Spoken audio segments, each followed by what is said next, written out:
Similar way, you are going to work today in the lab, maxillary central incisor, label surface. So if you know, you can work very well. Here, first I'll start. It's a way located exactly in the center of a maxilla. So where the mesial surface touches mesial. What do you mean by this? No, see, if I take lateral and the canine, the distal surface touches mesial. The mesial surface of canine touches distal surface. But in case of central incisor, it's located exactly in the center. Mesial surface touches mesial. So it's 2 in number, and it is always remember maxillary central incisor is bigger, lateral will be smaller. It's clear? Okay. Then the function wise, the central and the lateral, the same function. Clear? So what are the important function of a central incisor now? The name only will say incising foot. That means cutting foot. Okay. Then the next important function is speech. See, we have like especially all these words I'm pronouncing S because of your central incisor. Clear? So that's why central incisor is very important for the speech, and it's a very prominent teeth, the front teeth, it's very important for the look. Okay? So it's important for the aesthetic. And last, the finally is, especially will close the mandible. Okay? So this central incisor guide your mandible close. Clear? So what are the 4 important functions of a central incisor? For the speech, for the aesthetic, for the incising, cutting the foot, and it will guide the mandible while closure. Clear? So these 4 functions are very important of a central incisor. Fine? Okay. Then you know according to the American system it is tooth number 8, tooth number 9. According to the Zsigmondy 1 and FDI 1121. So all 3 systems you know very well. Clear? Then this is very important. See, these are the approximate measurement. Tomorrow example, like how much should be the length of the crown. Tomorrow maybe like in the patient mouth, you are going to build up the whole crown. So you should know the measurement. It's not like blindly you make such a big crown. No, there should be a proper approximate measurement what you are going to follow. Okay. So for the central incisor, the length of the crown should be 10.5. Clear? For example, you build up in the labs. See what we'll do, we'll remove the surface, any surface. We'll ask you to build up with the wax. So how much you are going to build up normally for the length of the crown should be 10.5. If in the root, it should be 13 mm. In case of mm, I'm saying, okay? Why you should know the length of the root now? See, as I mentioned you before, you are not going to treat only the crown. Even you are going to work inside the root. So that's called root canal treatment. Tomorrow, you know that normally the approximate measurement I'm saying it's going to be 13 mm. From where? From cervical to apical. Here, see tomorrow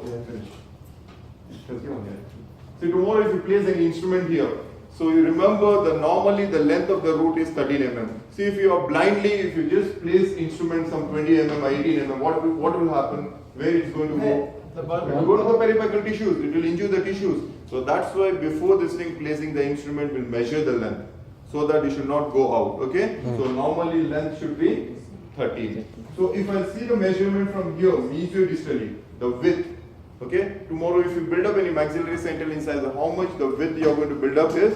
That's about 8. But always remember the width is not equal overall. When you go more cervically, it's becoming where? It's becoming taper. Can you see? But if you see the here width, it is 7.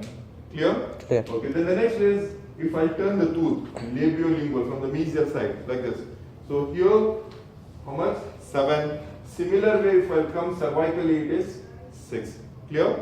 Then this is cervical line. See, the cervical line never it will be straight. Okay, remember, cervical line is always curved. Fine? Can you see the curvature?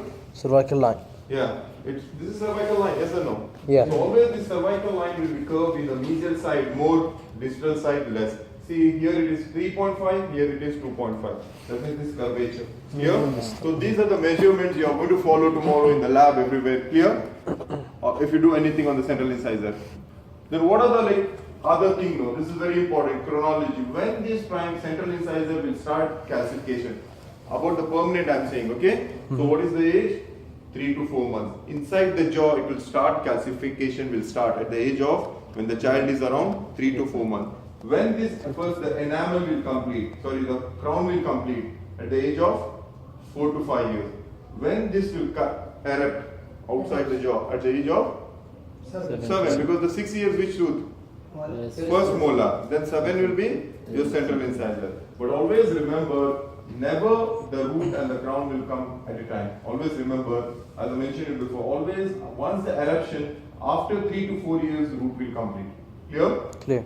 So that means tomorrow if you want to perform any root canal treatment for the maxillary central incisor, a child around 8 years, 9 years, you can do? No. No, because the never the root will complete. You have to wait until 11 years. Clear? So that's why this is very important, the chronology for the root completion. Fine? So what is the age of eruption for the maxillary central incisor? 7 to root completion? 10 10 to to 11. Clear? So this is very important. You should know each and every term in the chronology. Fine? So only for the Maxillary central incisor. I'm speaking. So in general, so for every tooth there's a different. So today only I'm saying about the maxillary central incisor. Okay. Then I'll start with the labial side now. See tomorrow, like if you are going to build up, if any patient comes to you where the labial side is missing, clear? So you are going to replace yourself, and what you are going to replace with what? With filling material. You should follow the exactly anatomy how it is, okay? On the labial side. What is the anatomy now? Here see. If you see the central incisor, never it is flat overall. See it is convex in the cervical. Can you see one bulge, something like here? So cervically, central incisor will be convex. When you see middle and the incisally, it is flat. Clear? So that means tomorrow if you build up any filling material, where you are going to build up more? Where you are going to put more materials? Cervically. Because the cervical is convex, but when you go incisally and the middle it is flat. So today you are going to do on the labial side now, we'll place the wax. So purposely we'll put the more wax where? And the cervical. Cervical to make convex, and the less wax and the incisal it is flat. Clear? Clear. Good. Why you should follow this anatomy? Tomorrow example any patient comes, instead of this convex you made it straight. What will happen? Though the filling will stay, Break. but the patient what he'll complain? Because each and every time he'll eat sticky food, it will go and stay. Because of this convex, the food never stay, it will wash out. In contact area. No, in the labial side. Here, cervical area. Cervical Then area. one more important thing, because of this convexity, the gingiva will protect. The food never will go inside. Clear? So that is the reason, every anatomy there is an important. It's not like simply the first sake of this thing God created, there is a convexity, there is a flat, no, there is a reason. Clear?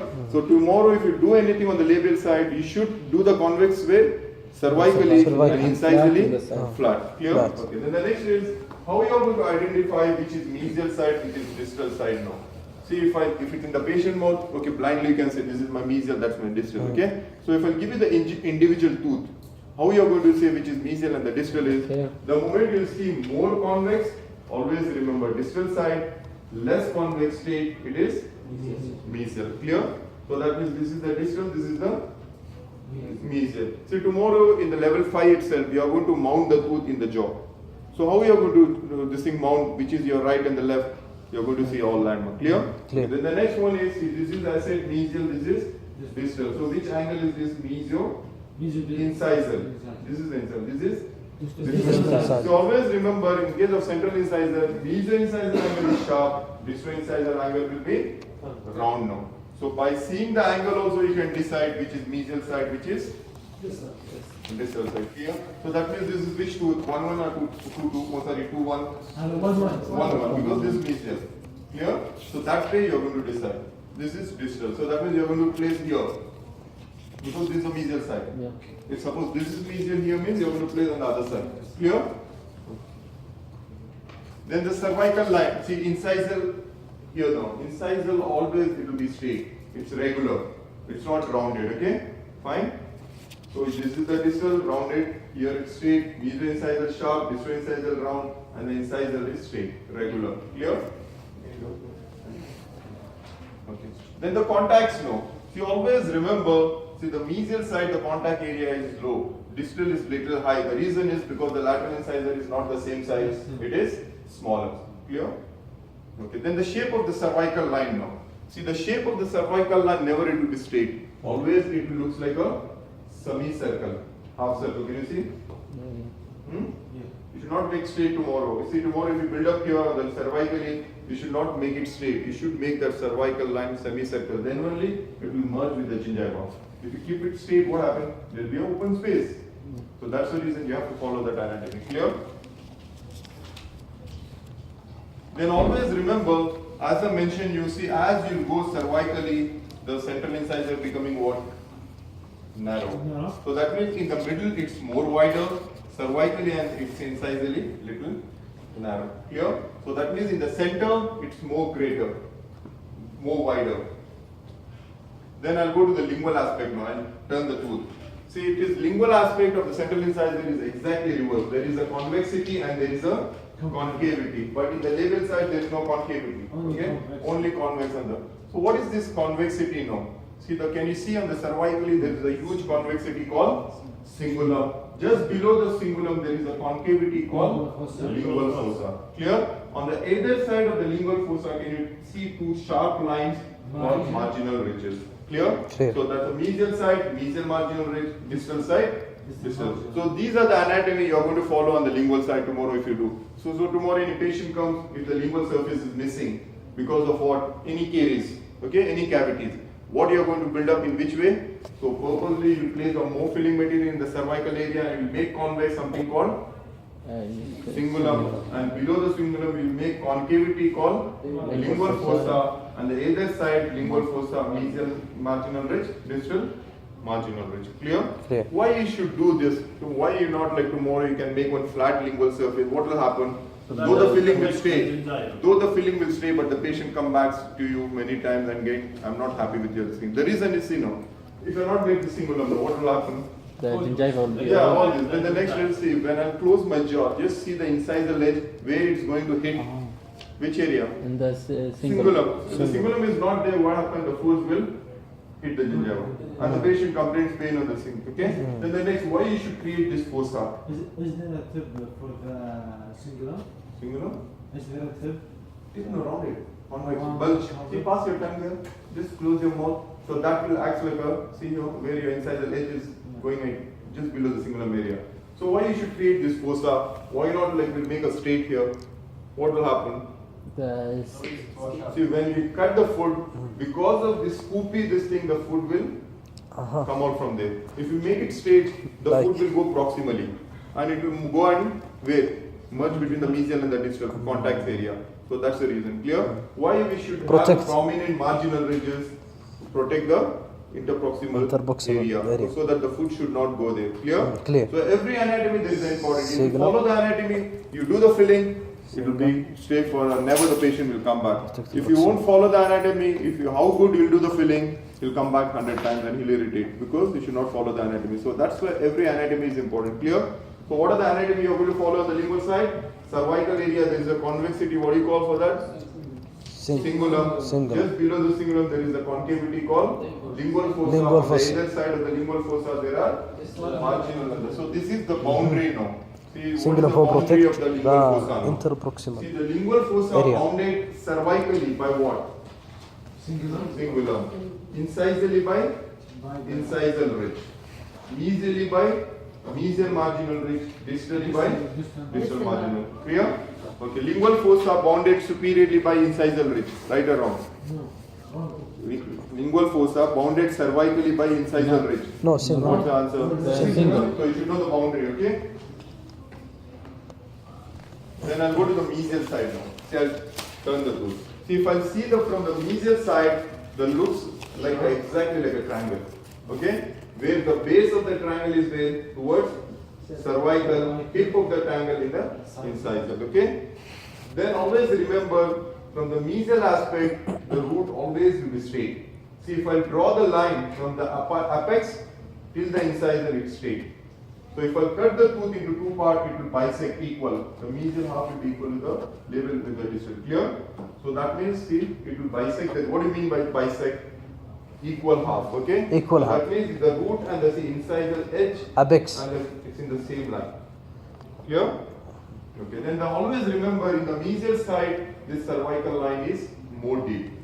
But on the, I'll show you the distal side now. See, clear about the mesial aspect now? Okay. See, this is the mesial side now. This is which outline now? Labial outline. This is lingual outline. See the labial outline convex, then it is straight. Here the lingual outline convex because of cingulum, concave because of lingual fossa, then it is rounded. Here, but here convex, flat. Then the cervical line, always the cervical line is more deep on the mesial, okay? Distal side now. See, the distal side is exactly looks like a mesial side, but only there are two differences. What are the two differences now? Cervical line here is not so deep like mesial side. Then other one is the crown is little short because here the rounded angle. Clear? Only two differences.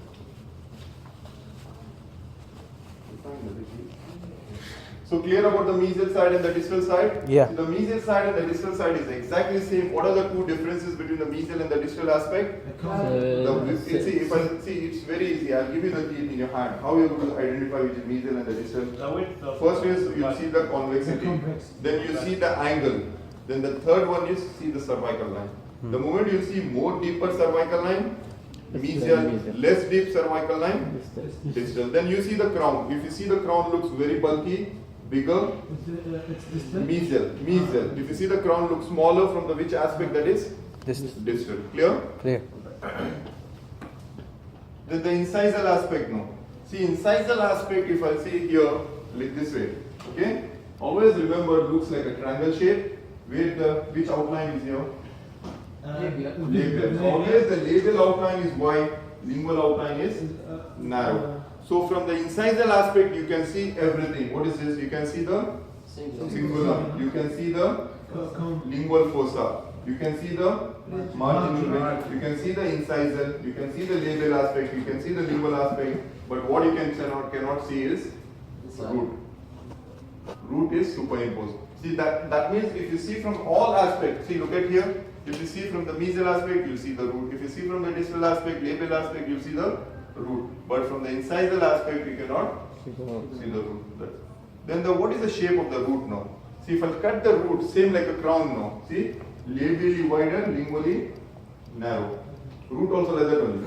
Okay? Its root is not like equal, labial wide, lingual. Same like how the crown it is. So it is wider, labially narrow, lingual. So that's and always remember central incisor always will have single root and it is conical shape, like a cone, see like a triangle. Okay, not the round circle. Fine, and it is always straight, never it will be curved. So these are the anatomy you are going to follow for the root. Okay, single root, straight root, conical shape, and it is more tapered and the apex will be more rounded. See the apex, it's more tapered, sharp apex and it is rounded. Clear? Clear.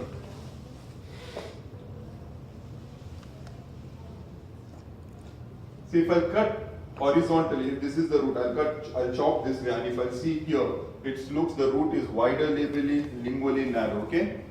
Fine? Clear about the central incisor now?